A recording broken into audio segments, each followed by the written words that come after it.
ସକାଳୁ ସକାଳୁ ଆଜ୍ଞା ମୋତେ ପ୍ରକୃତିର ବରଦାନ ମିଳିଲା ପରିକା ମୋତେ ଲାଗିଲା। କାହିଁକିନା ମୁଁ ଯେତିକି ପରିଶ୍ରମ କରିକି ଏ ଭେଣ୍ଡି ଗଛକୁ ଲଗେଇଥିଲି ମୋ ପରିଶ୍ରମର ଫଳ ମୋତେ ଆଜ୍ଞା ମିଳିଗଲା। ସକାଳୁ ସକାଳୁ ମୁଁ ବଗିଚା ଆଡ଼େ ଯେବେ ମୁଁ ଗଲି ଦେଖିଲା ବେଳକୁ ଗଛରେ କିଛି ଭେଣ୍ଡି ହେଇଛି। ତାକୁ ମୁଁ ଧୀରେ ଧୀରେ କରି ତୋଳି ଆଣିଲି। ଦେଖନ୍ତୁ ଏଠି ବି ଗୋଟେ ଭେଣ୍ଡି ହେଇଛି।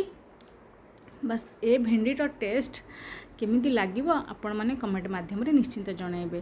ବାସ୍ ଦେଖନ୍ତୁ ଏଇଠି ମୁଁ ଭେଣ୍ଡି ତୋଳିଲି, ଆଉ କିଛି ବାଇଗଣ ଯେଉଁଟା ମୋ ଗଛରେ ହେଇଛି ତାକୁ ମୁଁ ମଧ୍ୟ ଆପଣଙ୍କ ସହିତ ସେୟାର କରିବି। ଦେଖନ୍ତୁ ଇଏ ଛୋଟ ଛୋଟ ବାଇଗଣ ଆଜ୍ଞା, ଇଏ କିସମ ହିଁ ଛୋଟ ଛୋଟ, ମାନେ ଇଏ ପ୍ରଜାତି ହିଁ ଛୋଟ ଛୋଟ। ବାସ୍ ସକାଳୁ ସକାଳୁ ଗୋଟେ ଗୋଟେ ଡାଳରେ ଗୋଟାଏ ଗୋଟାଏ ହେଇଛି, ଆଉ ଗୋଟେ ଡାଳରେ ମାନେ ପେନ୍ଥି ପେନ୍ଥି ହେଇଛି, ଯେଉଁଟାକି 2-3ରୁ ଅଧିକ। ଦେଖନ୍ତୁ ଧୀରେ ଧୀରେ କରି ବାଇଗଣ ଫୁଲ ବି ହେଇଛି। ଦେଖନ୍ତୁ ବାଇଗଣ କଷି ବି ହେଇଛି।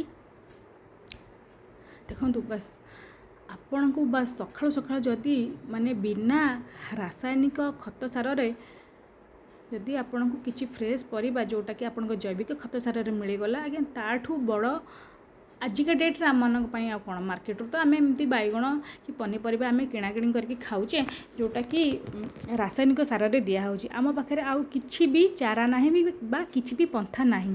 ଯଦି ଆମ ଘର ପଛପଟେ କିଛି ବି ସ୍ପେସ୍ରୁ ଯଦି ଆମେ ଫ୍ରେଶ୍ ବାଇଗଣ ତୋଳି ପାରୁଛେ ବିନା ରାସାୟନିକ ସାର ୟୁଜ୍ ନ କରି, ବାସ୍ ଆମମାନଙ୍କ ପାଇଁ ଆଜ୍ଞା ଆଉ କ'ଣ ଦରକାର। ରହିଲି ଆଜ୍ଞା।